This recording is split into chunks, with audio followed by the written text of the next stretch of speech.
Hello guys, જય શ્રી કૃષ્ણ. પ્રાંશુબેન જાગીને તરત મંદિરે પહોંચી ગયા છે અને મંદિરે ઉથલના પાથલ કરી દીધા છે. વેરવિખેર કરી નાખ્યું મંદિર અને પછી બંને હાથમાં ઘંટડી લઈને દીવાબત્તી કરવા લાગી છે.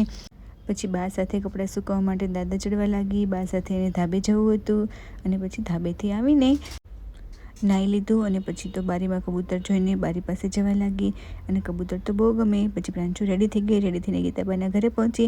ત્યાં કાકુનો વિડીયો કોલ આવ્યો એટલે કાકુ સાથે થોડી વાર વાત કરી અને પછી સાંજે પહોંચી ગઈ છે હેલુફિયાના ઘરે. હેલુફિયાના ઘરે ચશ્માનું બોક્સ લઈને પાપાને ફોન કરવા લાગી છે. પાપાને મિસ કરે છે પ્રાંશુ, એટલે પાપાને ફોન કરે છે કે પાપા આવી જાઓ. અને પછી મામીએ તો પ્રાંશુને ચોકલેટ આપી અને ચોકલેટ ખાવાની પ્રાંશુને તો મજા જ પડી ગઈ.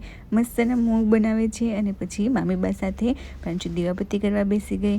દીવાબત્તી તો પ્રાંશુને પહેલેથી જ ગમે છે. મામીબા સાથે પૂજા કરી, ઘંટડી વગાડી અને જેજેવાલા કરી દીધા અને સાંજે જમીને ફ્રી થયા એટલે પ્રાંશુએ મસ્ત બધે રૂમમાંથી કચરા કાઢી દીધા.